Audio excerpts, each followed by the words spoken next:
Hey there, Simone here, just as usual with some ideas and insights of what you need to pay attention to when you are scaling your business or going into hyper growth.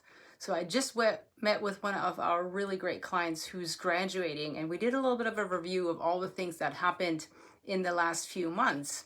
So her business is way up despite the fact that she is struggling with the same external constraints that everybody else is struggling with, which is finding more team members who are not only great at what they do, but they're also a seamless company fit and they buy into accountability and driving the outcomes.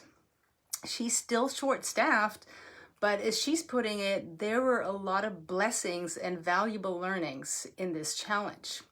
First of all, it forced her to re-examine her organizational structure and get really clear on what's needed for her solid maintenance roles and which roles needed to become more growth roles, as in we need to hire up if we want to level up. So interestingly enough, by clarifying and optimizing her existing positions, she realized she could cover her purely operational roles, which with much less headcount than before, which freed up a lot of her budget to finally start hiring for that higher level talent. Now, did her labor budget go up? You betcha, for sure, but by less than she had thought.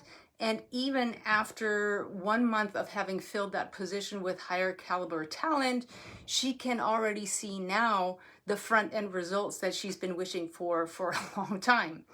And also, she noticed another benefit that she hadn't even counted on, although I thought and I told her that this would happen, so wait for it. Some really big shifts were happening in her existing team very quickly. Now, don't get me wrong, it wasn't all puppies and rainbows. The right people on her team got inspired and took the new people and the new energy and new strategies they were bringing in as a welcome challenge and opportunity to upgrade their own game. They started showing up at a higher level, asking much better questions, expanding their own vision of what's possible, and bringing in better and newer and funner ideas, which hadn't happened in a while. They started seeing the business through the new lens of exciting possibilities, and they're valuing their new team members for the fresh energy and the mentorship that came on board with them. Now, the people on her team that she was already wondering about, it didn't go so well for some of them. For a few, fear was getting in the way of really joining in, but once we figured out that that was happening, we could help them by working out really clear plans and deliverables and providing the support that they really needed to level up. And then there are the ones who we could really see weren't gonna go in the new direction. We could see the writing on the wall pretty quickly. With that new level of commitment and energy that was on the team, it became really clear that there are a few people who were in resistance and they're phoning it in and their attitude just wasn't in alignment with the rest of the team, and they started standing out kind of like a sore thumb. So also what was interesting, the rest of the team stopped tolerating the old non-performers, and they were tolerating how these people were showing up, because now it became even more obvious who was part of advancing the vision and who was slowing things down considerably. So the situation accelerated decisions really that should have been made a long time ago. This was really no news. It just hadn't been taken care of. Temporarily, it did cause quite a bit of discomfort and having to scramble because we had to shift people around. And something even more amazing happened though. The rest of the team voiced that they would rather work longer hours and put in even more energy until we could find the right people, rather than putting up any longer with those naysayers.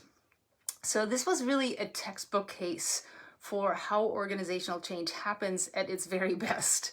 It worked because our client started being decisive. It worked because the right people on the team showed up coachable. And once decisions were being made, everybody got really resourceful. This was a very deliberate process, and it was prepared by refreshing cultural values and standards, establishing a crystal clear vision that is focused on bringing the team along, and going through a collaborative planning process that gave everybody control over their own participation and the outcomes they're driving. And it worked because our client showed up like a true leader. When the going got tough, and believe me, there were some dicey moments, she didn't shrink back. She stuck to her guns. She provided clear direction and had the challenging conversations that needed to be had. She said to me, look, I can't even compare this company to the one that we had before.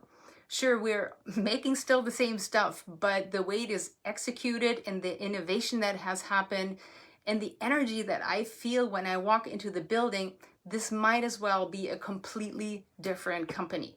So the bottom line here is change isn't necessarily going to be easy, but if you want to level up, it's the name of the game and absolutely worth it. So if this is something you're still struggling with and you need just a little bit of help to start heading in the right direction, we have a brand new training out there that addresses all this in detail.